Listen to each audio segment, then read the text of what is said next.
की रमा आणि आदित्य हे कपल आहे, जोडपं आहे आणि लग्नाला काही वर्ष झाली आहेत. तिचं भावनिक विश्व मी डेफिनेटली रिलेट केलं. मला समजू शकतं कुठून येत आहेत त्या भावना. माझ्या ते वरुणची ना ती खासियत आहे लेखक म्हणून. माणसांच्या भावविश्वाशी त्याला खूप छान हाताळणी करता येते. म्हणजे फॉर एक्झाम्पल 9 to 5 जॉब करणारे सगळेजण म्हणतात की त्यांना जास्त चेंज हवा असतो कारण ते रुटीन मध्ये अडकलेले असतात. आम्हा कलाकारांचं तसं रुटीनच सेट नसतं. माध्यम बदललं की ऑटोमॅटिकली अभिनयाचं प्रोजेक्शन बदलतं. तर तुम्हाला काय वाटतं की इंडस्ट्रीमध्ये कलाकार म्हणून एआयचा फायदा आहे का तोटा आहे?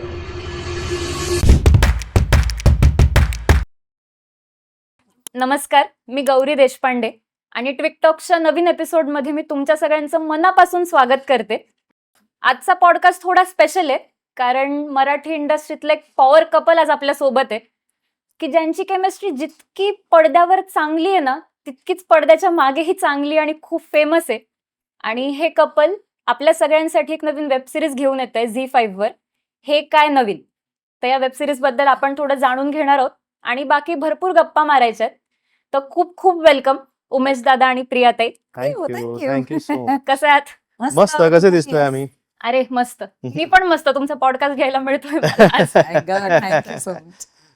गप्पा होतीलच, पण आताच्या निमित्ताने भेटलोय तर तिथे मस्त सुरुवात करते की या नवीन वर्षात आता हे काय नवीन तुम्ही घेऊन येताय आमच्या प्रेक्षकांसाठी?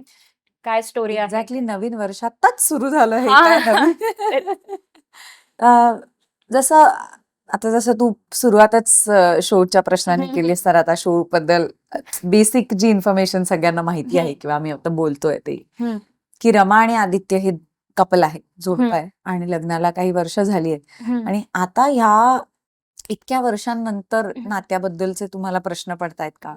नवं काही शोधायची गरज पडतेय का? स्वतःत काही बदल करावेसे वाटतायत का? मग तुमच्या या निर्णयांनी आजूबाजूच्या माणसांवर काय परिणाम होणार आहे किंवा आजूबाजूच्या माणसांच्या मतांनी तुमच्यावर काय परिणाम होणार आहे? ह्या सगळ्याबद्दलचं आणि एकमेकांबद्दलचं आता हे काय नवीन असे जे प्रश्न पडतायत त्याबद्दलची ही वेबसिरीज आहे. आपल्या सगळ्यांच्या घरात घडणाऱ्या घटना, छोट्या छोट्या गोष्टी, काय म्हणतात, छोटे अनुभव, ह्या सगळ्यातनं फुलणारं हे नाट्य आहे. नक्की. मी आता पहिले 3 एपिसोड पाहिले पॉडकास्टच्या निमित्ताने कसं बघायला वाटलं? मिळाले कसे वाटले? आणि मी खरंच सांगते, मी स्वतः जेनझी आहे. मला खूप आवडले. अरे वा वा मी वा. ठरवलं होतं की एक एपिसोड पाहून मग अभ्यासाला बसायचं, पण मी बसल्यावर कधी 3 एपिसोड संपले मला कळलंच नाही. वा वा. आणि तुमच्या दोघांचे कॅरेक्टर्स पण खूप जवळचे वाटतात, आपलेसे वाटतात की आपल्या आजूबाजूला अरे आपण हे बघतोय, ही संभाषण आपण ऐकली तसं खरंच वाटतं. तर तुम्ही म्हणजे तू ऍज अ प्रिया आणि तू ऍज अ उमेश, तुम्ही किती रिलेट केलं त्या कॅरेक्टर्सना? खूप रिलेट केलं, खरंच खूप रिलेट केलं. म्हणजे माझ्या ते वरुणची ना ती खासियत आहे लेखक म्हणून की तो जी कॅरेक्टर्स उभी करतो किंवा जे लिहितो त्यांच्या तोंडी जी वाक्य देतो ती इतकी रिलेट होणारी असतात की असं वाटतं. आम्ही खूपदा मस्करीत म्हणतो की अरे हा आमच्याच घरात कॅमेरा ह्याने बसवलाय की काय. पण नंतर आम्ही विचार केल्यानंतर आम्हाला असं वाटलं की जेव्हा आम्हाला प्रेक्षक भेटतात तेव्हा ते सुद्धा हेच म्हणतात की तुम्ही आमच्या घरी कॅमेरा बसवल्यासारखं कसं तुम्ही सिरीज करता, तुम्ही तेच कॅरेक्टर्स कशी उभी करता. सो मला असं वाटतं हे ओव्हरऑल रिप्रेझेंटेशन आहे त्या पिढीच्या कपलचं, त्याच्या आजूबाजूला घडणाऱ्या गोष्टींचं. मला असं वाटतं तो सुद्धा तेच ऑब्झर्व करत असतो, आपल्या आजूबाजूला काय घडतंय, कशी कपल्स रिॲक्ट होत आहेत, कसे नवरा बायको एकमेकांबरोबर राहतायत किंवा कसं राहावं असं वाटतंय त्यांना. सो मला खूपच इंटरेस्टिंग वाटतात ही कॅरेक्टर जी वरुण लिहितो. तसंच आहे हे काय नवीनची कॅरेक्टर्स आदित्य आणि रमा. जेव्हा मी पहिला एपिसोड वाचला तेव्हा माझ्यातला म्हणजे सगळंच बाहेर येत होतं. मी खूप हसलो आणि खूप इमोशनल पण झालो. सो माझ्या मते ते सगळं क्रेडिट वरुणचं आहे की इतकं रिलेटेबल तो लिहितो. नाही, लिहिणं तर झालं, पण तुम्हाला पण तेवढं क्रेडिट आहे की तुम्ही पण तेवढं आम्ही ते लिहिलेलं फक्त परफॉर्म करतो, बोलतो फक्त. तो सांगतो तसं आम्ही डिलिव्हर करत असतो. आणि त्याचा दिग्दर्शक म्हणून सुद्धा तो इतका हुशार आहे की त्याला करेक्ट कळतं की काय काढायला पाहिजे, कसं रिॲक्शन काय काढायला पाहिजे, बिटवीन द लाईन्स कशा काढायला पाहिजे, तसे तो शॉर्ट्स घेतो. सो माझं खरंच मनापासून सगळं क्रेडिट मी वरुणला देईन. क्रेडिट तर सगळं डेफिनेटली वरुणचं आहे, कारण एक दिग्दर्शक ना ती गोष्ट अख्खी बघत असतो ना, तर फक्त तुम्ही फक्त तुमच्या पात्राचे सीन करता, बाकीच्या पात्रांच्या पॉइंट ऑफ व्ह्यूने दिग्दर्शकच बघत असतो. आणि प्रेक्षक म्हणून आपण जेव्हा बघतो तेव्हा आपल्याला ते सगळं चित्र एकसंध होऊन दिसत असतं ना, त्यामुळे वरुण म्हणजे मला तर खूप आवडतं. Every moment on the set with him मला खूप आवडतं. त्याच्याबरोबर एक्सप्लोर करायला, नव्या भावना शोधायला, आपण जे करतोय ते चूक आहे का बरोबर आहे हे बघायला, त्याच्या अप्रुव्हलची वाट बघायला की हा छान आहे ना, ओके झाला ना टेक, तुला हवं तसं मिळालं ना, असं मला खूप आवडतं. मला त्यात तो माणूस म्हणूनही आवडतो, तो लेखक दिग्दर्शक म्हणूनही आवडतो. आणि मला असं वाटतं की माणसांच्या भावविश्वाशी त्याला खूप छान हाताळणी करता येते आणि त्याची खूप छान ओळख आहे आणि ते तो पडद्यावरती खूप मस्त साकारतो. मज्जा आली हे करता. तू ऍज अ प्रिया किती तुला ते जवळचं वाटलं की तू किती रिलेट केलंस रमा जे तुझं कॅरेक्टर आहे सिरीज मध्ये? तिचं भावनिक विश्व मी डेफिनेटली रिलेट केलं. मला समजू शकतं कुठून येत आहेत त्या भावना, काय वाटू शकतं तिला, किंवा काय आत्ता तिची परिस्थिती मनस्थिती असू शकते.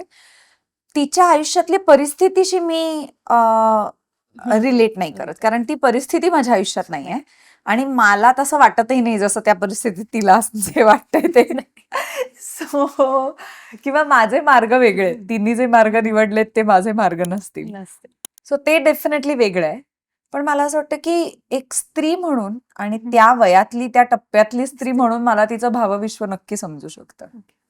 आता तिला बरेच प्रश्न पडलेले आहेत, ती फिगर आउट करते. एक नवरा म्हणून आदित्याची पण खूप साथ आहे रमाला. तर तुम्ही आता समजा तुमचं दिवसभर शूट झालंय, तुम्हाला परत आता प्रयोग आहेत, तर तुम्हाला होतं का असं कधी की आवडीचं काम आहे बाबा आपल्या, पण आता थोडं थकलोय, आता ब्रेक पाहिजे किंवा काहीतरी नवीन करायचंय सुरू, असं?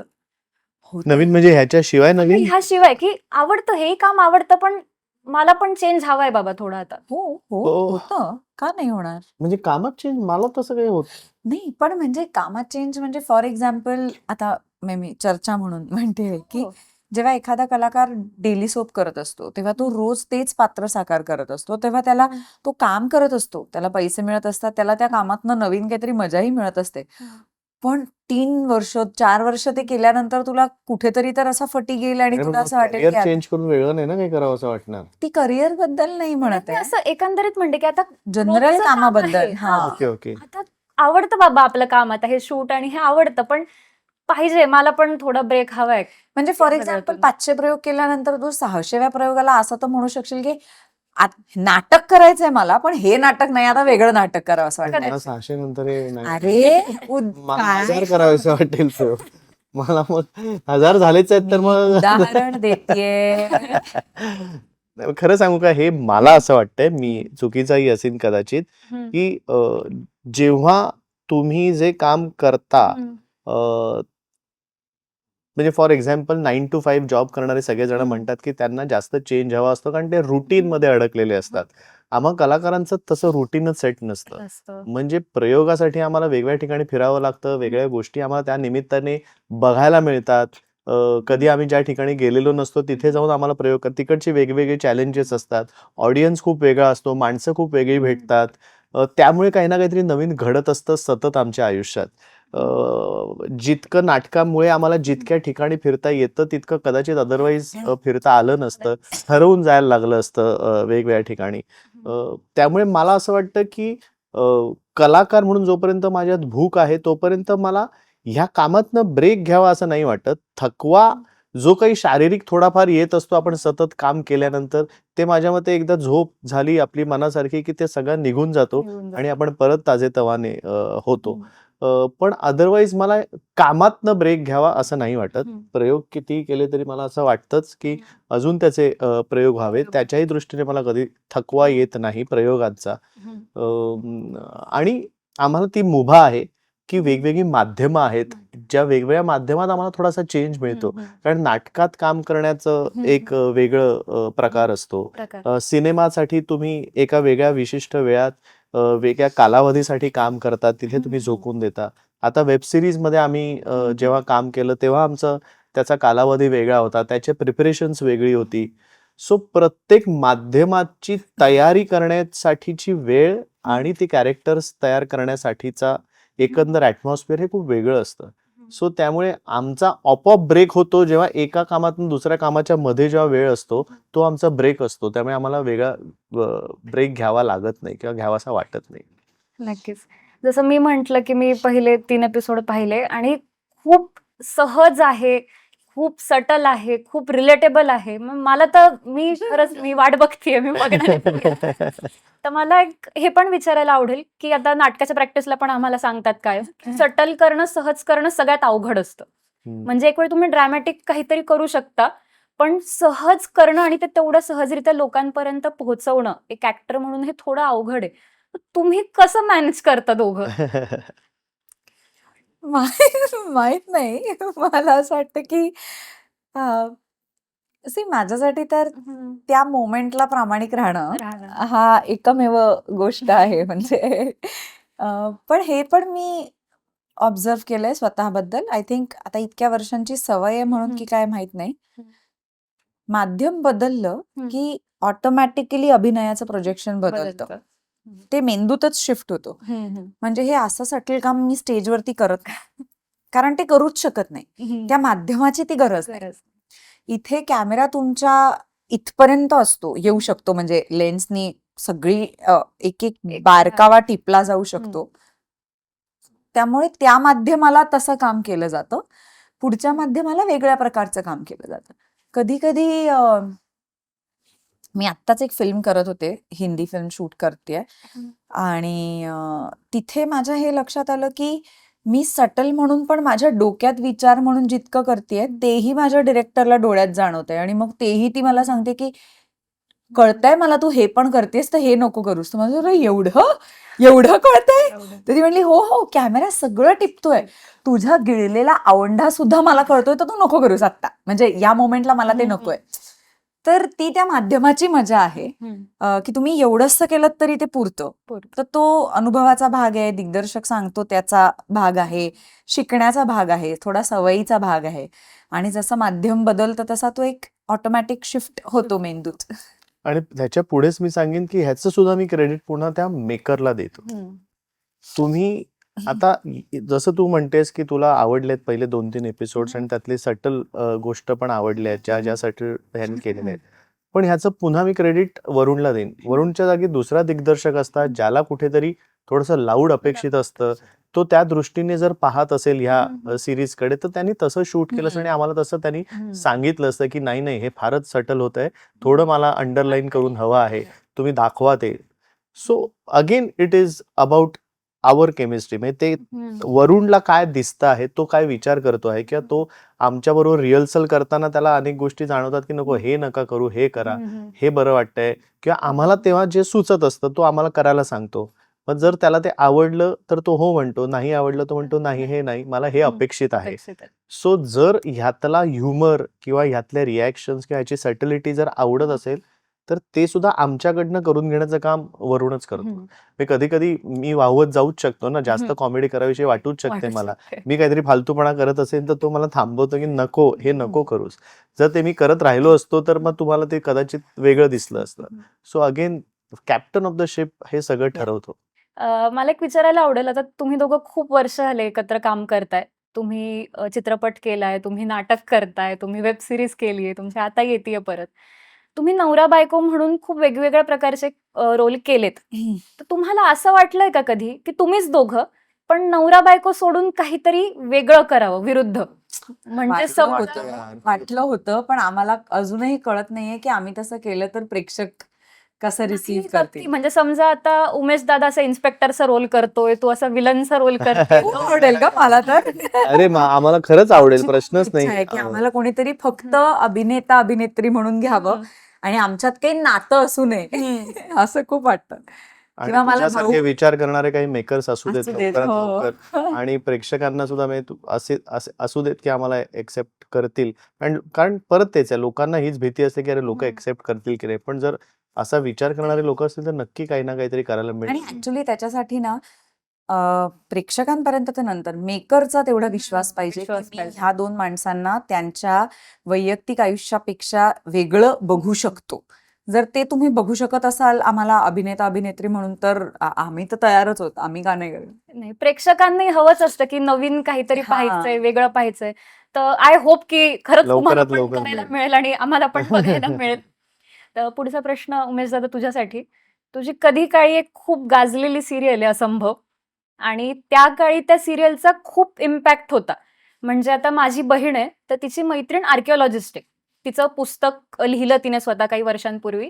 तर तिने शाळेत असताना आर्किओलॉजी परस्यू करायचा डिसिजन असंभव बघून घेतला होता. म्हणजे एवढा इम्पॅक्ट त्या सिरियलचा होता, किंवा त्या दोघी मैत्रिणी पण असंभव सिरियलमुळेच झाल्यात. ओ इव्हन लॉकडाऊन मध्ये माझ्या आईने असंभव आणि वादळवाट्या 2 सिरियल बिंज वॉच केल्या, आणि आईने मला बसून असंभव दाखवलीये. ओ अरे वा वा वा वा. तर मला तुला असं विचारायला आवडेल की आता कुठेतरी आपण असं म्हणतो की वेब सिरीज हे फ्युचर आहे, म्हणजे कमी एपिसोड्स किंवा वेब सिरीजचा पॅटर्न जास्त आता इथून पुढे बघितला जाईल.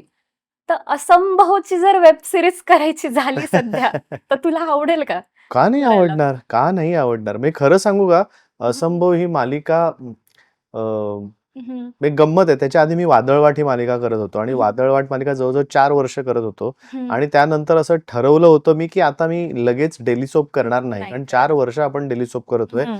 तर मला असं म्हणजे शुक्रवारी वादळवाट संपली आणि त्याच स्लॉटवरती सोमवारी असंभव चालू झाली. हम्म. तेव्हा सोमवार ते शुक्रवार असायचं डेली सोप, नंतर ते शनिवारी पण झाली. पण मी तेव्हा ठरवलं होतं की आता मी यापुढे डेली सोप काही वर्ष तरी करणार नाही. हम्म. पण त्यानंतर पल्लवी जोशींनी येऊन मला फक्त भेटले आणि मला की गोष्ट ऐक, तू अशी अशी सिरीज आहे. तर मी मनात ठरवून गेलो होतो की मी हिला नाही म्हणणार, मला नाही करायचंय आता. पण मी जेव्हा ती गोष्ट ऐकली तेव्हा मला नाही म्हणावं असं वाटलंच नाही, आणि मी हो म्हणून आलो. आणि त्यानंतर पुन्हा मी पुढे 1-1.5-2 वर्ष असंभव मालिका चालू राहिली.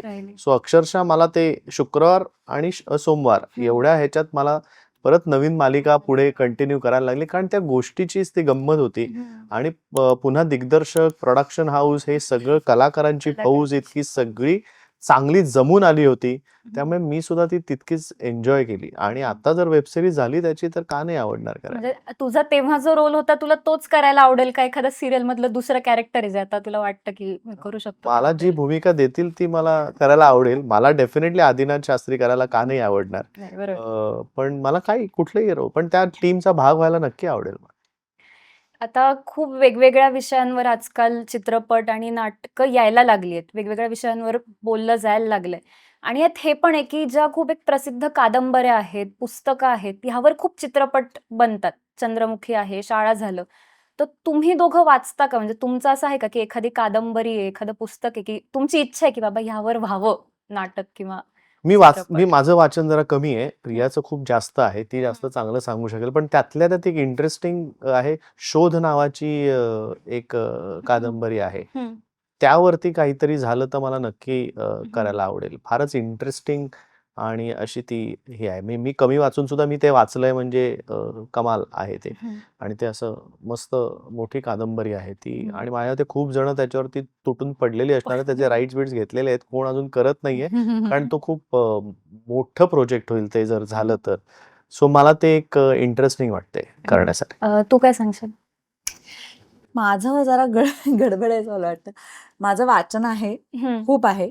पण मुळात माझं वाचन सुरू करण्याचं कारणच वेगळं असल्यामुळे मी मराठी कमी वाचले, इंग्रजी जास्त वाचले. म्हणजे मराठी माध्यमातनं मी शाळा शिकून मोठी झाले. त्यामुळे कॉलेजला गेल्यानंतर स्वतःचं इंग्रजी सुधारायचं ह्या उद्देशाने मी स्वतःला वाचनाची गोडी लावली. आणि ती जेव्हा मी लावली तेव्हा इंग्रजी सुधारण्यासाठी मी इंग्रजीच वाचायला लागले. आणि मग मला त्याची इतकी सवय लागली की मी आताही इंग्रजीच जास्त वाचते. मी मराठी वाचलं नाहीये असं नाहीये, मला वाचता वगैरे व्यवस्थित येतं. मराठी कादंबऱ्या, पुस्तकं मी फार कमी वाचली. त्यामुळे मला आवडेल ते वाचन माझं वाढवायला. आणि ते जर वाढलं तर मग मला काहीतरी सापडेल आणि मग मला असं वाटेल की ह्या कादंबरीचं किंवा ह्याचं काहीतरी मला करायला पाहिजे. पण आता मी जे इंग्रजी वाचलंय त्याच्यातलं असं काही नाहीये जे आपण मराठीत करू शकतो. नाही. तुम्ही दोघं सध्या बघताय का कुठली वेब सिरीज, हिंदी, इंग्रजी? मी आता एक कोरियन वेब सिरीज बघते. कुठली? Crash landing on you. अरे माझी झालीये पाहून. नको सांगू, थांब जरा. स्पॉइलर. नको, थांब. तू बघतोस काय सध्या? हो, मी आता फिल्म्स बघायला घेतल्यात, ज्या मी असं वाटतंय मला, की ज्या मी काही काळापूर्वी बघितल्या होत्या आणि विसरायला झाल्यात. हो, सो आता आम्ही मी आता एकत्र एको नावाची एक फिल्म पाहिली, एको नावाची मल्याळम एक फिल्म, खूप सो मी सुंदर. आता सध्या फिल्म्स जास्त बघतोय, कारण सीरीजसाठी ना एक कुठेतरी वेळ लागतं आणि मग ते बिंज वॉच होतं आणि मग ते थांबवत नाही. सो त्याला मी घाबरतोय, की मी अडकून जाईन. त्याच्यापेक्षा आता फिल्म्स बघतो आहे. सो मी सध्या आता असं टार्गेट करून एखादा दिग्दर्शक, मग त्याच्या फिल्म्स, मग एखादा ऍक्टर, मग त्याच्या फिल्म्स फिल्म्स. अशा मी पाहायला घेतल्यात. सो सध्या आता मी टॉम हँक्सच्या फिल्म्स पाहतो आहे लाईनीत. सो बघूया. जसं तू कोरियन सांगितलंस किंवा तू मला 1-2 मूव्हीजची नावं सांगितली. अशात वाढलंय हिंदी, इंग्रजी वेब सीरीज बघितल्या जातात खूप आणि वेब सीरीज बनण्याचं प्रमाण खरं जास्त आहे पण हिंदीमध्ये, इंग्लिशमध्ये. तर तुम्हाला काय वाटतं, की इथून पुढे मराठीत आता वेब सीरीज बनतील का जास्त? किंवा मग सीरियल्स पण मग कमी एपिसोड्सच्या किंवा शॉर्ट मला ड्युरेशनच्या? वाटतं झी5 हा अत्यंत उत्तम प्लॅटफॉर्म आहे आणि इट्स अ ग्रेट सपोर्ट. आणि बऱ्याचदा असं होतं की वेगवेगळ्या विषयांचे चांगले वेब सिरीज हिंदीत बनतात, इतर भाषांमध्ये बनतात, परदेशात बनतात, मग आपल्या भाषेत का नाही बनत नाही आहेत? बनत. तर कारण त्याच्यासाठी आतापर्यंत मराठी वेब सिरीजसाठी प्लॅटफॉर्म उपलब्ध नाहीये. आता झी5 सारखा प्लॅटफॉर्म आहे जे वेगवेगळ्या जॉनरचे शोज तुमच्यापर्यंत येऊन घेत आहे. तर मला वाटतं की हा प्लॅटफॉर्म टिकायला पाहिजे, लोकांनी सबस्क्राईब करायला पाहिजे, करायला पाहिजे. लोकांनी हे बघायला पाहिजे. तर हे सुद्धा धाडस करतील नवनवीन विषयांवरती शोज बनवण्याचे. आणि आपल्या भाषेमध्ये OTT शोज, वेब सिरीज बनल्याच पाहिजेत. म्हणजे खरं सांगू का, गंमत काय माहितीये का, आपण आता ह्या सिच्युएशन मध्ये आहोत किंवा ह्या फेज मध्ये आहोत, की जिथे कुठेतरी ना लँग्वेजेसचं हे कमी होत चाललंय. म्हणजे तुम्ही साऊथचा सिनेमा किंवा तिकडची वेब सिरीज सुद्धा सहज इथे बघून बघू शकता. जपान मधली, कोरिया मधली सिरीज बघू शकता, लंडन मधली, US मधली पण बघू शकता, भारतातले हिंदी. तर मग अशाच वेळेला मराठी कॉन्टेंट जर तयार झाले आणि जर ते जगभर पोचले तर किती चांगली गोष्ट आहे. कारण सबटायटल्स आता असतात ह्याच्यावरती. सो मराठीतलं, मराठी मातीतलं किंवा मराठी संस्कारांचं, त्यांच्या संस्कृतीचं जर काही घडत असेल आणि जर, कारण काय शेवटी भावना जी काय असते त्याला काही लँग्वेजचं लिमिट नसतं. खरंच नाही. ती बऱ्यापैकी सगळ्या प्रकारच्या भाषांमध्ये त्याच पद्धतीची भावना मनाला भिडते. भेटते. सो मला असं वाटतंय उलट ही उत्तम हे उत्तम काय म्हणतात, फेज नाही, काय म्हणतात, हा कालखंड उत्तम आहे, की जिथे भाषांमधलं हे कमी होऊन जास्त वर्ल्ड वाईड तुम्ही तुमची भाषा पोहोचवू पण शकता. पण त्याच्यासाठी तयार तर व्हायला पाहिजे, त्याच्यासाठी प्लॅटफॉर्म तर असायला पाहिजे. जर प्लॅटफॉर्म नसेल तर गोष्टी तयार कुठे होणार आणि कोणासाठी होणार? सो माझ्या मते मराठी झी5 हे उत्तम प्लॅटफॉर्म जर आता तयार होते आणि जर तुम्ही बघितलं तर वेगवेगळ्या जॉनर्सच्या सिरीज ते आता तरी पहिलं वर्षच आहे त्यांचं, या वर्षात ते तयार करता आहे. सो जर आत्ता जर मराठी प्रेक्षकांनी त्याला चांगला प्रतिसाद दिला तर माझ्या मते अजून कॉन्टेंट तयार होईल झी5 वरती म्हणा. मग बाकीच्या अजून लोकांना कॉन्फिडन्स येईल. मग मला असं वाटतंय की मग अजून वेगवेगळ्या भागातले सुद्धा कॉन्टेंट्स मराठीत तयार व्हायला लागतील, जे पोचतील आणि जे सगळीकडे पाहिलं जाईल. आता मध्ये मला अजून एक विचारायला आवडेल, की आपण जसं मगाशी असंभव बद्दल बोललो, की असंभव पासून आतापर्यंत काळ खूप बदललाय. म्हणजे सगळंच बदललंय. फिल्म मेकिंग बदललंय, येणारे विषय, मांडले जाणारे विषय, सगळ्याच गोष्टी खूप बदलल्यात. एआयचा वापर खूप जास्त अशात व्हायला लागलाय. म्हणजे मध्ये टीव्ही सिरियलचे प्रोमो आजकाल एआय वर बनले जातात किंवा गाणे तुम्ही जर लिरिक्स टाईप केल्या किंवा सांगितलं की मला अशा अशा आवाजात हवंय, तर तुला डायरेक्ट गाणं बनवून मिळतं. म्हणजे तुम्हाला गायकाची पण गरज नाही पडत. आणि महेश मांजरेकर सर मध्ये एका इंटरव्ह्यू मध्ये म्हणाले होते त्यांच्या, की कदाचित असं होईल की पुढच्या 1.5-2 वर्षात इंडस्ट्रीमधल्या बऱ्यापैकी जे जॉब्स आहेत ते एआय खाईल.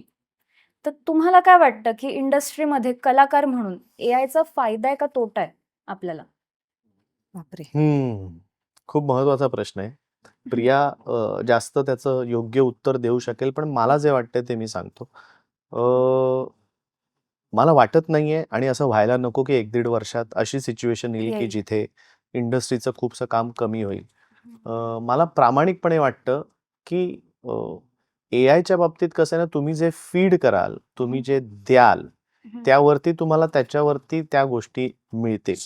पण परफॉर्मन्सच्या बाबतीत जे लाईव्ह परफॉर्मन्स करतात, म्हणजे नाटक हे माध्यम आहे किंवा जिथे जिथे तुम्हाला परफॉर्मन्सची गरज आहे ना, तिथे मला वाटत नाहीये की इतक्या लवकर एआयचा त्याच्यावरती परिणाम होईल. नाहीतर जर बघितलं तर कोविडच्या काळात अशी भीती निर्माण झाली होती की बापरे, आता मनोरंजन माध्यम, नाटक इंडस्ट्री बंद पडली, आता कोणी त्याच्याकडे येणार नाही, आता सगळे मोबाईलमध्ये लागून राहतील, घरीच सगळं बघतील. पण ज्या क्षणी ओपन झालं कोविडचं 50% नका असे ना, सगळ्यात जास्त गर्दी थिएटरला झाली.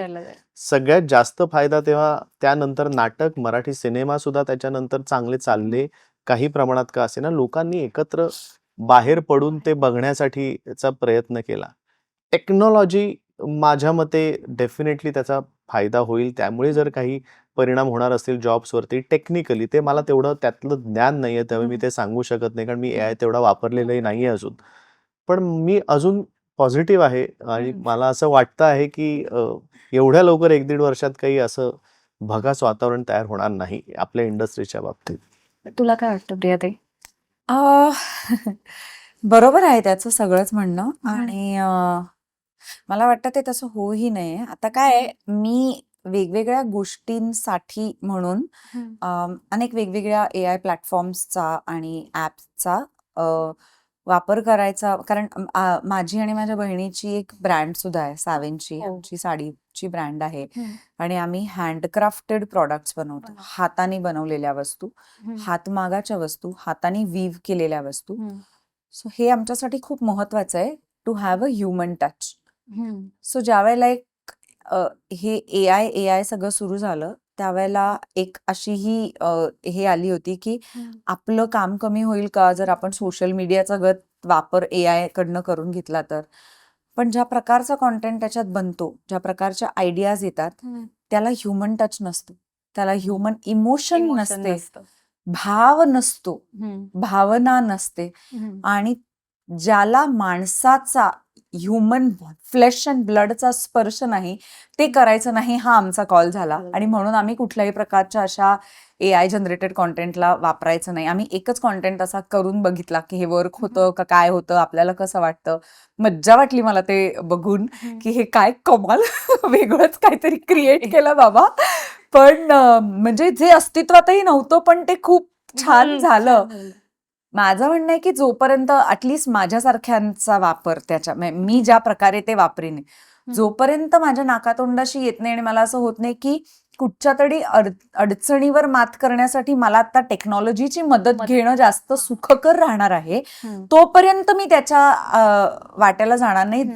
कारण ज्या गोष्टी माणूस त्याच्या भावना, त्याच्या इमोशन आणि त्याचं जे फिलिंग आहे ते जे क्रिएट करू शकतो, ते मला नाही वाटत मशीन क्रिएट करू शकेल. म्हणजे करूच शकेल इव्हेंच्युअली, तेवढा शोध लागला तर, पण म्हणजे लागेलच कदाचित. पण मला असं वाटतं तरीही आय एम ऑफ ओपिनियन की जे फ्लेश अँड ब्लड मध्ये तुम्हाला फील करवतं, जे उमेश म्हणला तसं लाईव्ह एक्सपिरियन्स, तो लाईव्ह एक्सपिरियन्स जे तुम्हाला फील करून देतो, ते तुम्हाला एआय जनरेटेड कॉन्टेंट फील नाही करून. पण असं होऊ शकेल की टेक्निकल कामांसाठीच्या रिप्लेसमेंट्स होऊ शकतील किंवा मॅनपॉवर कमी, म्हणजे जे काम करायला तासनतास करण्यासाठी, स्पेशली मग एडिटिंग असो किंवा हे ज्या ऍक्च्युली माणसांनी करायच्याच गोष्टी आहेत, पण त्या टेक्निकल पण आहेत, त्याच्यात ह्युमन इमोशन आणि भावना पण आहेत ऑफकोर्स, पण त्याच्यात टेक्निकल भाग पण खूप आहे. अशा गोष्टी करण्यासाठी जर 10 माणसं लागत असतील तर कदाचित एआय आणि टेक्नॉलॉजीच्या माध्यमातून ते 4 माणसांमध्ये जर होत असेल तर अनएम्प्लॉयमेंटवरती काय, म्हणजे त्याच्या एम्प्लॉयमेंटवरती त्याचा क्वेश्चन मार्क येईल का. पण हा प्रश्न I think we are not the experts to talk about. म्हणजे माझ्या मते पूर्वी सर्जरीज विदाउट रोबोटिक्स होत होत्या, आता त्या रोबोटिक्सच्या झाल्या. पण म्हणून टेक्नॉलॉजी तुम्हाला अपडेट राहावं लागणार डेफिनेटली. तुम्हाला त्या टेक्नॉलॉजीचा फायदा काय करून घेता येईल हे बघावं लागेल, अपडेट राहावं लागेल. पण तरी माझ्या मते कलाक्षेत्र जगेल जास्त, कारण ज्याच्यात ह्युमन इमोशन फार महत्वाचे आहे. नाही, खरंच असं ताई म्हणाली की जी नाटकाची मजा आहे, पुढे बसून लाईव्ह नाटक पाहायची, एन्जॉय करायची, ती एआयच्या याने नाही येऊ शकत, खरंच नाही येऊ शकत. आपण मगाशी जनरेशन्स बद्दल बोललो थोडं, की तुम्ही आता हे काय नवीन करतायत, तर ती जनरेशन्सना रिलेट होणारी गोष्ट आहे, जेनझीजना रिलेट होणारी आहे, मिलेनियल्सला रिलेट होणारी आहे. आणि मला असं वाटतं की एक कलाकार असतो जो एखाद्या स्पेसिफिक जनरेशनला खूप जवळचा असतो. आणि तुमच्या दोघांचं ना मला खरंच खूप कौतुक वाटतं या बाबतीत, की तुम्ही जेवढे आपलेसे मिलेनियल्सना वाटतं ना, तेवढेच तुम्ही आपलेसे आम्हाला जेनझीसना पण वाटतं. तो कनेक्ट तुम्ही खूप छान ठेवलाय. तर त्याच्या मागे काही आहे तुमचं सिक्रेट का? बाई. नाही, आमच्यासाठी आनंदाची गोष्ट आहे आणि आम्हाला अजून पुढच्या जनरेशन्सना ते कसं कनेक्ट ठेवता येईल किंवा त्यांना कसं वाटेल त्यांना, हम्म. ह्याचाच आम्ही प्रयत्न करू. आणि परत तेच आहे असं मला वाटतं, त्या सगळ्या गोष्टी आम्ही जी कामं करतो त्यातनं निर्माण होतं. दिसतं. आमच्याकडे जी कामं येतात त्यातनं निर्माण होतं. जशी ही वेब सिरीज आहे, हम्म. ह्याच्या आधी आम्ही जी वेब सिरीज केली होती तिथे म्हणजे आम्हालाही एक्सपेक्टेड नव्हतं आमच्या हम्म. नाटकांना ज्या पद्धतीने लहान मुलांपासून मुलं येतात आणि ते कुठेतरी त्या कॅरेक्टर्सना रिलेट करतात. त्या कॅरेक्टर्सनी भरपूर वेळा पाहिलेले एपिसोड्स असे आणि आजी आजोबांच्या वयातली लोक सुद्धा ते तितकंच त्यांना आवडतं. सो तुम्ही काय कॉन्टेंट देत असतात त्यावरनं मला असं वाटतं की त्या गोष्टी रिलेट होण्यासारख्या असतात. हम्म. तो आमच्या सुदैवाने आम्हाला असा कॉन्टेंट करायला मिळतोय जिथे सगळ्या पिढीतली लोक एकत्र बसून बघू शकतील असा कॉन्टेंट आम्ही करतो. नाही, नक्की. मला एक प्रश्न नाटकाचा आता विषय झाला तर विचारायला आवडेल, की असं म्हणतात, की जसं तू बोललास, की प्रत्येक म्हणजे पहिल्याच प्रयोगाला तुम्हाला तुमचं पात्र सापडतं असं नसतं. कधी-कधी 2, 3, 4, 5 जसे-जसे प्रयोग होतात, तसे-तसं तुम्हाला तुमचं पात्र सापडत जातं. तर जर-तरची गोष्टीचे आता खूप प्रयोग झालेत किंवा इतरही तुम्ही नाटकं केली, तर तुमचं असं एखादी मोमेंट तुमच्या आयुष्यात आली आहे का, की पहिला प्रयोग झालाय, दुसरा आहे, की हां, आता ह्या मोमेंटला मला हे पात्र खरंच सापडलंय किंवा इथून मला तर अजून मजा येते नाटकामध्ये ऍक्टर म्हणून. जरतरच्या गोष्टीच्या बाबतीत हा एकंदरीत म्हणजे बाकी पण वेळी असतं. मला असं वाटतं रिहर्सल मध्ये ना एक साधारण बेस तयार होतो तालमीमध्ये, की आपण खूप प्रकारे ट्राय आउट करत असतो. करत असतो. जेव्हा पहिला प्रयोग होतो तेव्हा प्रेक्षकांसमोर ते सादर केल्यानंतर आपल्याला अजून काही गोष्टी नव्याने कळतात, कळतात. कारण प्रेक्षकांच्या रिस्पॉन्समुळे गोष्टी करतात. पण मला असं वाटतं ना ती एक चौकट असते किंवा एक पॅरामीटर असतं, की हे आपण कॅरेक्टर इथे नेलेलं आहे आणि प्रत्येक प्रयोगात आपण त्याच्यात काही ना काहीतरी अजून शोधण्याचा प्रयत्न करतच असतो, करतच राहतो, बेस न सोडता. म्हणजे अचानक मी एक कॅरेक्टर जर माझं ह्युमरस असेल तर ते मी अचानक सिरियस नाही करू शकणार, पण त्या ह्युमर मध्ये काय ऍड करू शकतो किंवा तसंच सिरियस असेल तर अचानक मी कॉमेडी करू शकणार नाही. सो माझ्या मते तालमीमध्ये जर समजा आपण एका कॅरेक्टरला 10, 20, 30, 40, 50, 60 करत एक 100 पर्यंत जर आणलं असेल, की आपल्याला दिग्दर्शकाच्या मदतीने, लेखकाच्या मदतीने मला हे वाटतंय, तर प्रत्येक प्रयोगानंतर आपण त्या 100 मध्ये काही ना काहीतरी गोष्टी ऍड करत जातो. कधीतरी अशा एखाद 2 प्रयोगाला आपल्या हातनं ते सुटतातही. मग आपली परत धडपड चालू होते, की अरे ह्या मागच्या प्रयोगाला हे आलं नव्हतं बरोबर, तर आपल्याला परत ते आणायचं आहे त्याच वेळेने त्याच टाइम, कारण तिथे रिटेक नसतो. सो माझ्या मते मग ती कसरत चालू होते, की आता हे जर आपण ठरवलेलं आहे, हे जर आपल्याला वाटतं आहे योग्य, तर तेच सातत्याने कसं परत येईल आणि तो इम्पॅक्ट प्रेक्षकांपर्यंत कसा येईल ह्याचा माझ्या मते हीच ती प्रोसेस असते. सो मी असं नाही म्हणणार, असं कधीच होत नाही, की तालीम झाल्यानंतर 1 प्रयोग, 2 प्रयोग, 5व्या प्रयोगाला हा मला आता कॅरेक्टर सापडलं. कदाचित 7व्या प्रयोगातल्या त्यातल्या काही गोष्टी निसटून जाणार परफॉर्मन्सच्या वेळेला. परत 8व्या प्रयोगाला नवीन काहीतरी सापडेल. सो हा म्हणून त्याला प्रयोग म्हटला जातो, की जसंच्या तसं तुम्ही करत राहणं. आपण ते चॅलेंज असतंच, की तसंच्या तसे इमोशन्स त्या वेळेला येणं, प्रेक्षकांकडनं तसाच रिस्पॉन्स मिळणं, वेगळा रिस्पॉन्स कधीतरी असू शकतो, मिळू शकतो, त्यातनं तुम्हाला काहीतरी गवसू शकतं नवीन. सो इट्स अ प्रोसेस आणि इट्स अ ऑनगोईंग प्रोसेस. एकच ह्या सगळ्यात एकच ऍड करावं वाटतं, की कधी कधी असंही होतं, की एखादं वाक्य कसं घ्यायचं हे आपण ठरवतो वगैरे, पण त्याची काहीतरी एक वेगळीच मजा कुठच्या तरी वेगळ्याच प्रयोगाला येते. जसं की आता आपलं ते जर ते पहिलं वाक्य आहे, आजी हे असतात पहिलं नाटकात एक वाक्य आहे, सडनली गेले 5-7 प्रयोग मी काहीतरी ते वेगळंच घेतेय आणि त्याला तुफान लाफ्टर यायला लागलाय. तर मला असं होतं आता 324 प्रयोग झाले, 325 झाले सॉरी. तर 320व्या प्रयोगापर्यंत मी ते तसं घेत नव्हते. अचानक मला त्या दिवशी काहीतरी वाटलं, मी घेतलं, ते वर्क झालं आणि मला असं वाटलं, की हे कसं काय, मग मला इतके दिवस का नव्हतं सुचलं हे असं घ्यायला. काही वेगळं असं काही जगा वेगळं नाही येते, पण तो सूर त्या वाक्याचा तसा जमत नव्हता किंवा किंवा आता काहीतरी वाटलं असेल. किंवा कधी कधी असं होतं, की मधला काळ कधी कधी ठरलेल्या प्रयोगांसारखे प्रयोग होतात, मग परत तुम्ही काहीतरी नवं शोधता. So I think it's a process, it's learning. प्रयोगच आहे, जसं तुम्ही म्हणाले की प्रत्येक प्रयोगच वेगळा असतो. पुढचा प्रश्न खरं तर मला वाटतं माझ्या एकटीचा नाहीये, म्हणजे मेजॉरिटी ऑफ द प्रेक्षकांकडून, ऑडियन्स कडून मी तुम्हाला विचारतेय. मध्ये तुमचे काही फोटोज इंस्टाग्रामवर खूप व्हायरल झाले होते, फेमस झाले होते. आता तुमचं तर शेड्यूल खूप हेक्टिक असतं, म्हणजे कधी शूट लागेल, कुठल्या शहरात लागेल, कुठे प्रयोग असेल माहिती नसतं. मग या सगळ्या या गडबडीत सुद्धा तुम्ही फिटनेस कसा मेंटेन करता? मला असं वाटतं सगळ्यात पहिली आम्हाला त्याची आवड आहे. आवड आहे. आम्हाला आमचे शैलेश परुळेकर सर जे आहेत, हम्म. त्यांनी बेसिकली व्यायामाची आवड निर्माण केली, गोडी निर्माण केली आणि खूप गोष्टी त्याला कारणीभूत आहेत असं मला वाटतं. मुळात आम्हाला तसं राहायला आवडतं. दुसरी गोष्ट, त्यांनी खूप छान गोष्ट सांगितली. सगळेजण म्हणतात की वेळ मिळत नाही, वेळ मिळत नाही. सो सर आम्हाला नेहमी सांगतात की रोज तुम्ही आंघोळ करताना, रोज तुम्ही ब्रश करताना, रोज तुम्ही जेवताना, तेव्हा तुम्ही असं म्हणता का आज वेळ नाही, मी जेवतच नाही, आज मला वेळ नाहीये, मी खूप काम करतोय त्यामुळे मी आज आंघोळच करत नाही, किंवा आज मी. सो तुम्ही ते ठरवलेलं आहे की हे कंपल्सरी आहे आयुष्यात. मग तुम्ही स्वतःच्या शरीराला 1 तास, पाऊण तास जो काही आहे तो तुम्हाला द्यायला, असं तुम्ही का म्हणता की त्याला वेळ नाहीये तुमच्याकडे? जर तुम्ही जितके जास्त बिझी असाल तितकं तुम्ही जास्त उलट शरीराकडे लक्ष दिलं पाहिजे आणि तुमच्या स्वास्थ्याकडे, मानसिक असू दे, शारीरिक असू दे, त्याच्याकडे लक्ष दिलं पाहिजे. तो वेळ कसा काढायचा हे तुमच्या हातात आहे. एक वेळ थोडंसं काम कमी केलं, किंवा मी असं म्हणणार नाही सगळ्यांनाच शक्य असतं, पण आठवड्यातनं काही वेळ आपण ठरवला की मी हा एवढा वेळ देईन त्या गोष्टीसाठी, मग मी काय बाकीच्या गोष्टी कशा ऍडजस्ट करायच्या त्या करीन, तर ते शक्य आहे. ह्या ट्रान्सफॉर्मेशनसाठी आम्हाला असं वाटतं की हे अशा सगळ्या गोष्टी करता करता होत नाही. त्याच्यासाठी सुद्धा आम्ही खूप प्लॅन करतो गोष्टी, कारण ते तितकंच वेळ देऊन, तितकंच बाकीच्या गोष्टी स्ट्रिक्टली पाळून, जितकं आपण कामावरती प्रेम करतो तितकंच त्या गोष्टी काटेकोर पद्धतीने पाळून करावं लागतं. सो अनेक गोष्टींना आम्हाला सॅक्रिफाईस करावं लागतं. म्हणजे अनेक गोष्टी अशा आहेत की अवॉइड करू शकत नाही. अनेक समारंभांना आम्हाला जाता येत नाही, कारण आमची त्या काळात एक ठरलेली गोष्ट आहे ती आम्हाला पूर्ण करायची आहे.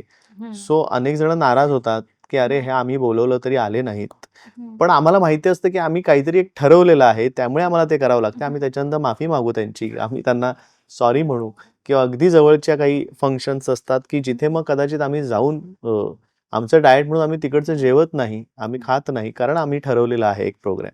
सो हे ठरवूनच तुम्हाला तेवढं डेडिकेटेडली, तुम्हाला तेवढं फोकस्ड राहून करावं लागतं. पण आम्ही ते स्वतःसाठी ठरवलं होतं, एक चॅलेंज म्हणा, किंवा कारण तुम्ही स्वतःला पण ते तुम्ही किती टफ आहात आणि तुम्ही किती स्वतःवरती कंट्रोल ठेवू शकता हे सुद्धा आम्ही स्वतःला पडताळत असतो. सो मला असं वाटतं हे असं होत नाही की जाता येता करण्यासारखी गोष्ट नाही, तुम्ही ठरवूनच ते करायला पाहिजे, आणि म्हटलं तर तुम्ही करू शकता, एवढंच आहे त्याच्या मागे. तुला ऍड करायला आवडेल का याला? नाही, एकच फक्त की जर खूप हेक्टिक असेल, जसं की आत्ताचं आयुष्य चाललंय आणि नाही मिळत आहे व्यायामाला वेळ, तर तेव्हा हट्टाने व्यायाम नाही करायचा. तेव्हा इट इज व्हेरी इम्पॉर्टंट की तुम्ही तुमची झोप पूर्ण करा. कारण तुमच्या बॉडीला रिकव्हरी पाहिजे, तेव्हा तुम्ही त्याला प्रेशरमध्ये अजून नाही टाकू शकत. सो आय थिंक हे काही बेसिक रूल्स आहेत लाईफस्टाईलचे. वेळच्या वेळी खाणं, अति असे प्रोसेस्ड फूड न खाणं, शक्य तितके दिवस व्यायाम करणं, आणि खूप हेक्टिक असेल तेव्हा पहिली झोप पूर्ण करणं. हे तुमच्या हेल्थसाठी प्रायोरिटीज आहेत, हे केलंच पाहिजे. नाही, खरंच मी जसं सुरुवातीला म्हटलं की बऱ्याच बाबतीत आणि ह्या बाबतीत सुद्धा तुम्ही खरंच मराठी इंडस्ट्रीचं पॉवर कपल, एक आयडियल कपल आहात दोघे जण. आणि आता दादा तू खूप फूडी आहेस, म्हणजे तुमच्या दोघांमध्ये असं ऐकलंय मी की तुला खूप आवडतं. आणि तर मग असं होतं का की प्लॅन असतो डाएटचा, पण कुठेतरी प्रयोगाला गेले किंवा बाहेर गेले तर? कधीच नाही, म्हणजे ते आम्ही जपतो, दोघंही जपतो. मी तिला तसं गोड खायला आवडतं, पण जेव्हा आम्ही असं ठरवतो की हे आपल्याला पुढचे 8 महिने, वर्षभर, अक्षरशः आम्ही प्लॅन करतो की हे, कारण काय अदरवाईज मी खात असतोच ना, मग आता एकदा तरी कधीतरी ठरवलं पाहिजे स्वतःच्या शरीरासाठी. सो आम्ही जो काळ ठरवतो, एकदा मनात ठरवलं की आता पुढचा हा काळ आपण स्ट्रिक्ट राहायचं खाण्याबद्दल, कुठेही गेलो जगाच्या पाठीवरती, समोर कितीही काहीही असेल तरी सुद्धा, मग काय बुफेची पार्टी असू दे, वडापावपासनं काहीही असू दे, जेव्हा आम्ही ठरवतो, माझ्या मते तीच तुमची मनाची तयारी असते. तुम्ही किती स्ट्रॉंग आहात. मग त्या काळात ना माझ्यासमोर जगातलं काहीही आणून ठेवलं तरी आम्ही त्याला हात लावत नाही. आम्ही ते नाही म्हटलंय ना म्हणजे आम्ही नाही खाणार. असं असं नाहीये की ते परत कधी मिळणार नाही ना, तुम्हाला मिळणार नाही की आपण खाल्लेलंच नाहीये कधी, असं नाहीये ना. सो मला असं वाटतं अशाला आम्ही ठेवतो कंट्रोल, आणि तीच परीक्षा असते स्वतःची त्या काळात. नाही, ऑब्व्हियसली आहेच. जसं आता सिरीज मध्ये तुमचं कॅरेक्टर आहे दोघांचं, रमा आणि आदित्य, की रमा आता फिगर आउट करते, तिला कदाचित तिलाही आता कळत नाहीये की एक्झॅक्टली मला काय हवंय, काय होतंय, काय करायचंय. तसं तुमच्या आयुष्यातही असं एक मला वाटतं वेळ प्रत्येकाच्या आयुष्यात येते की जिथे आपण पण गोष्टी फिगर आउट करत असतो. तर मग खऱ्या आयुष्यात तुम्ही दोघं एकमेकांना कसं सांभाळता अशा वेळी, किंवा कसं सपोर्ट करता? आता इतक्या वर्षाच्या अनुभवाने मला असं वाटतंय ते साहजिक सहजपणे होतं. म्हणजे आम्ही आता कदाचित ना कळायला लागलंय आम्हाला इतक्या वर्षांच्या की ती ज्या स्ट्रेसमध्ये असेल किंवा ती ज्या कन्फ्युजनच्या स्टेजला असेल की हे करायचंय की नाही करायचंय, तेव्हा ती मला अगदी येऊन विचारते की अदरवाईज तिचं जेव्हा ठाम ठरलेलं असेल तेव्हा ती येऊन विचारणार नाही, फक्त ती सांगणार की मी हे करते आहे, मला हे खूप इंटरेस्टिंग वाटतं आहे आणि मला ते करावंसं वाटतं आहे, त्यातले हे आहेत. ज्या बाबतीत तिचं कन्फ्युजन असेल ती विचारते, तेव्हा सुद्धा मी तिला पर्याय देतो. मी कधीच तिला सांगत नाही हे कर किंवा हे नको करूस. मी तिला पर्याय देतो. मी माझ्या बाजूने प्रयत्न करतो सांगण्याचा की तिला न्यूट्रली गोष्टी कळतील, तिच्या मनातली द्विधा मनस्थिती जी आहे ती निघून जाईल आणि तिला क्लॅरिटी येईल. तसं जेव्हा मला वाटतं कुठल्या एखाद्या गोष्टीबद्दल कन्फ्युजन, तितकं मी सहज तिला जाऊन विचारतो की बाबा मला असं वाटतं आहे, मी काय करू? की आज मला माझा मूडच नाहीये, पण मला कळत नाहीये माझा मूड का नाहीये, तेही मी सो ती तिच्या पद्धतीने प्रयत्न करते की तो कसा नॉर्मल होईल, तो कसा छान होईल. किंवा जर मी निर्णयात कुठे साध्या साध्या गोष्टींमध्ये मला प्रश्न पडतात ते मी अगदी तिला विचारतो. अगदी माझे कपड्यांच्या खरेदीपासनं जेवायचं काय, खायचं काय, प्यायचं काय, इथपासनं मी तिला विचारतो. कधी कधी म्हटलं मला नाही सुचत आहे, मी काय करू. पण तिला मी माहिती असल्यामुळे तिला कळतं की काय उत्तर द्यायला पाहिजे आणि जेणेकरून त्याला हवं ते मिळेल. सो हे सहजरित्या होतं. हे असं आता त्याच्यासाठी विचार करावा लागत नाही. How else do you do this? मला असं वाटतं ते खूप वर्ष आम्ही खरंच एकमेकांना ओळखतोय, त्यामुळे असं काही एक्स्ट्रा ऍडिशनल एफर्ट नाही करावा लागत त्याच्यासाठी, खरंच नाही लागत. आता जसं तू म्हणाली की खूप वर्ष आहे, तर तो एक कम्फर्ट आहे शेवटी. तशी कुठली एक गोष्ट आहे की जी तू उमेश दादाकडून शिकली आहे इतक्या वर्षात, की जसं तुला अजून पण फायदा होतो, मग तुझ्या प्रोफेशनल लाईफ मध्ये असेल किंवा इव्हन पर्सनल लाईफ मध्ये पण असेल? शिकायची आहे, शिकत नाही. थिंक पेशन्स शिकायची आहे खरंच, आणि शिकले नाहीये. मला कौतुक वाटतं त्याच्याकडे, खूप पेशन्स आहे, माझ्याकडे नाहीये. आणि मला कायमच कौतुक आणि आनंदही वाटतो, आणि मला असं वाटतं की वा वा वा, माझ्याकडे नाही तर तुझ्याकडे तरी आहे, किती छान. पण मला नाही जमलंय एवढा पेशन्स आणायला. मला माझ्या कामाच्या बाबतीत माझ्याकडे पेशन्स आहे, पण अदर देन दॅट आयुष्यात नाहीये एवढा पेशन्स. आणि तू काय सांगशील की कुठली एक गोष्ट आहे? खूप गोष्टी आहेत. मला असं वाटतं की एका वेळेला ती 4 गोष्टींचा विचार करू शकते आणि ते ती करू शकते. नाही 4 गोष्टींचा विचार म्हणजे डोक्याला असा विचार म्हणजे कामांचा विचार, टास्क मॅनेजमेंट करणं. सो म्हणजे एका वेळेला ती घरही सांभाळण्याच्या दृष्टीने तिच्या डोक्यात विचार असतात की बाबा घरातल्या बायकांना काय काय, कोणाकोणाला काय काय सांगायचंय, ते कसं करून घ्यायचंय काय. त्याच वेळेला ती सेटवरती असते, त्याच वेळेला ती तिच्या ते सावेंचीच बहिणीशी बोलत असते, त्याच वेळेला ती तिचं मॅनेजरशी बोलत असते की पुढच्या कामांचं काय आहे, हे कामाचं झालंय की नाही. ते मी एवढं नाही करू शकत. मला ते शिकायला आवडेल, कदाचित नाही शिकू शकणार. किंवा ती जसं तू म्हणालीस तसं चुझी, ज्या पद्धतीने तिला जे आवडेल काम तेच ती करते. इतकी चुझी असते की सगळं बघूनच ती त्याला हो म्हणते. मी असं नाही, मी देतो, म्हटलं बघतो काहीतरी झालं तर होईल म्हणून मी करतो काम, नाही असं नाही. त्यामुळे मला असं वाटतं की कधी कशाचं काय, आमच्या दोघांचा त्या बाबतीत विचार वेगवेगळे आहेत की ती सगळा सारासार विचार करून निर्णय घेते.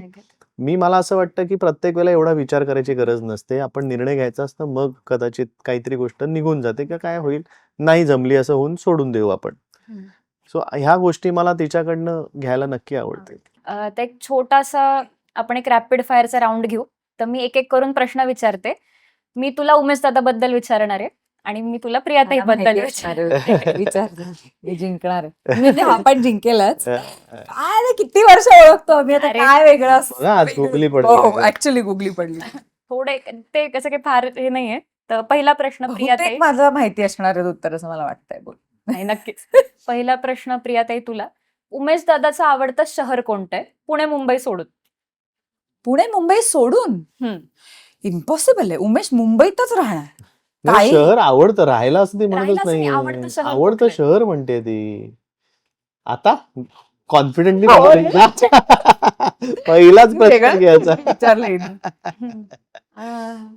हे बघ, तुझं खरं उत्तर मला माहितीये मुंबई. खरंच उत्तर द्यायचं. चला, नाही नाही नाही. अगं राहायला खरं म्हणजे- नाही म्हणत आहे ती, आवडतं शहर मग आवडतं शहर. कुठेही असेल. गोवा. बरोबर आहे.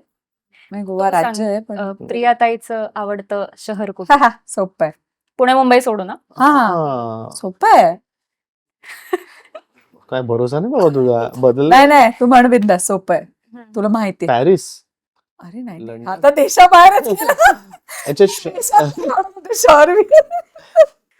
अच्छा, हा, हे कोची.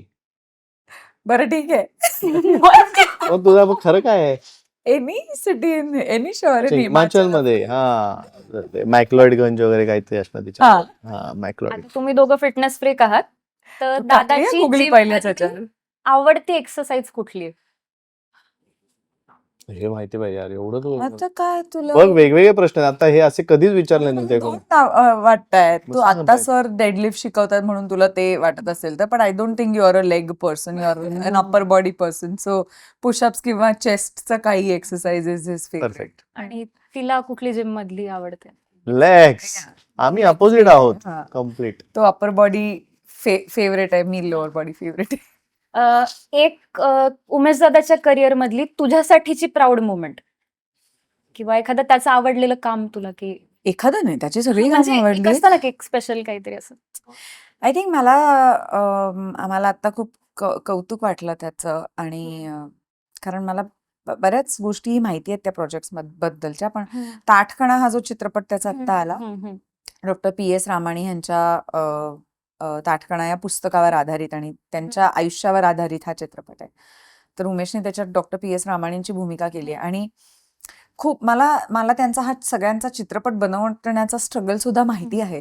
पण keeping all that a side, त्यांनी ज्या प्रकारे त्या डॉक्टरांची डिग्निटी ऑन स्क्रीन जपली आहे आणि ती जी मॅच्युरिटी आहे, त्यांचा ह्युमर आहे, त्यांचा वॉक आहे, ते फारच म्हणजे मला खूपच भरून आलं होतं त्या चित्रपटाच्या प्रीमियरला. So that is one of his recent works that I am very proud of him. Same प्रश्न तुला. खूप आहेत खरंच, जेन्युअनली. म्हणजे सिटी ऑफ ड्रीम्स मधलं तिचं काम असू दे, आम्ही दोघी ह्या चित्रपटातलं तिचं काम असू दे, वजनदार मधलं तिचं काम असू दे, आणि आता इवन फॉर दॅट मॅटर आता अंधेरा नावाची एक सिरीज झाली, त्यातलं तिचं काम असू दे. सो बऱ्यापैकी काम आहे, बऱ्यापैकी बरी कामं केली, चांगली कामं. पहिला मोबाईल फोन कुठला होता दादाचा? नोकिया, उमेशचा छोटा. तिचा पहिला फोन कुठला होता? आय थिंक ते काय ते हे नोकियाच होता. नोकियाच होता. शाळेतला कुठला विषय जो उमेश दादाला कधीच आवडला नाही? आवडला नाही. नाही. इतिहास वगैरे असेल, भूगोल किंवा इतिहास. हा, पण मला आवडता मला माहिती होतं, गणित. बाकी सगळ्यांना आवडते. हा, गणित. ते काय, तो अकाउंट्स मध्ये मास्टरच आहे. प्रियाचा आवडता विषय आवडला नाही. कुठला आवडला विषय? नाही गणित. मला पण आवडलं नाही गणित. कम्फर्ट फूड काय उमेश दादाचं? Fish, anything or chicken, anything. Okay. Same. Okay म्हणजे नाही, बरोबर आहे. वेगळं आहे का? तिचं हे उकडीचे मोदक अरे वा. कम्फर्ट फूड विचारते ती. आवडतं गोड नाही. आवडतं कोण नाही, कम्फर्ट नाही. तू कम्फर्टेबल असतेस ना तू मोदक खाताना. नाही, ठीक आहे. अदरवाईज कम्फर्ट फूड तिचं म्हणजे वरण भात. हा, हे कसं खरं उत्तर दिलं. हे काय नवीन ही सिरीज मराठी झी5 वरती येते आहे. तुम्हाला जे काही प्रश्न पडले आहेत किंवा जे ते सगळी उत्तर तुम्हाला या सिरीज मध्ये मिळतील आणि उत्तरच मिळणार नाही तर तुमचा वेळही छान जाईल आणि तुम्ही खूप मजा कराल आणि तुम्ही मग इतरांनाही सांगाल आणि मग इतरही लोक बघतील आणि असे खूप लोक मग सगळ्यांची बघितल्यानंतर मज्जा आहे. हा. सगळ्यांना मज्जा येईल. मग असं खूप लोकांनी बघितल्यानंतर याचा सीझन 2 येईल. मग त्याच्यात अजून लोकांचे जे काही प्रश्न असतील आणि ज्यांना वाटेल की भावना अजून व्यक्त करता यायला हव्यात तर त्याही तुम्हाला पाहायला मिळतील. सो इन ऑल काय हे काय नवीन ही सिरीज नक्की बघा. येस येस, मलाही आवडलेच आहेत पहिले 3 एपिसोड. मला खात्री आहे की मलाही पुढचे एपिसोड आवडणार आहेत आणि प्रेक्षक सुद्धा मनापासून बघणार आहेत. Thank तर तुमचं खूप खूप अभिनंदन Thank Thank you. आणि खूप खूप thank you. Thank you thank you so much. इतक्या लांबून तुम्ही आलात, आमच्यासाठी यार. वेळ दिलात, एवढी मेहनत घेतली. Thank you so much. Thank you thank you Gauri. Thank you.